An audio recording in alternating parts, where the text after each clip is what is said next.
ശ്വാസകോശാർബുദം എപ്പോഴും പുകവലിക്കുന്നവരിൽ മാത്രം കണ്ടുവരുന്ന അസുഖമല്ല. പുക വലിക്കാത്തവരിലും ശ്വാസകോശാർബുദം വരാം. എന്തുകൊണ്ട്? അതിന് പല കാരണങ്ങളുണ്ടാകാം. ഒന്നുകിൽ സെക്കൻഡറി എക്സ്പോഷർ, വേറൊരാളുടെ നിന്ന് പുകവലിയുടെ ഇമ്പാക്റ്റ് കിട്ടി ഉണ്ടാകുന്നതാകാം.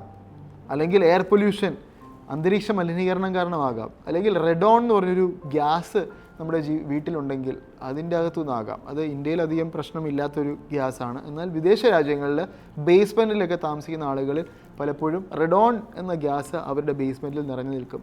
അതിൻ്റെ എക്സ്പോഷറിലൂടെ ആകാം. അല്ലെങ്കിൽ സ്പൊറാഡിക്കായിട്ട് വളരെ യാദൃശ്ചികമായിട്ട് തന്നെ ഒരു രൂപാന്തരം സംഭവിച്ച് മ്യൂട്ടേഷൻ സംഭവിച്ച് ഉണ്ടാകുന്ന ക്യാൻസർ ആകാം. പുകവലിക്കാത്തവരിൽ ഉണ്ടാകുന്ന ശ്വാസകോശാർബുദം പലപ്പോഴും ഒരു മ്യൂട്ടേഷൻ കാരണം ഉണ്ടാകുന്നു. അങ്ങനെയെങ്കിൽ അതിനെ ചികിത്സിച്ച് ഭേദമാക്കുവാനായിട്ട് കഴിയുന്നു. എങ്ങനെ?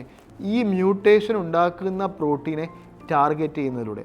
അതുകൊണ്ട് തന്നെ ശ്വാസകോശാർബുദം നിർണ്ണയിക്കുകയാണെങ്കിൽ ഒരു ബയോപ്സി ചെയ്ത് ആ ബയോപ്സിയിലൂടെ ഹിസ്റ്റോളജി കണ്ടുപിടിച്ച് നോൺ സ്മോൾ സെൽ അഡിനോകാർസിനോമ ആണെങ്കിൽ പ്രത്യേകിച്ചും മ്യൂട്ടേഷൻ ടെസ്റ്റിംഗ് അഥവാ മോളിക്കുലർ ടെസ്റ്റിംഗ് അഥവാ NGS testing, next generation sequencing എന്നിവയിലൂടെ ഏത് മ്യൂട്ടേഷൻ, ഏത് ജനിതക ഘടനയിലെ തകരാറാണ് ഈ ക്യാൻസർ ഉണ്ടാക്കുന്നതെന്ന് കണ്ടുപിടിക്കുകയും അങ്ങനെ കണ്ടുപിടിക്കാൻ സാധിക്കുകയാണെങ്കിൽ അതിനെ അറ്റാക്ക് ചെയ്യുന്ന രീതിയിലുള്ള മരുന്നുകൾ കണ്ടുപിടിക്കാനും ഉണ്ടെങ്കിൽ അത് കൊടുക്കുന്നതിനും സാധിക്കും.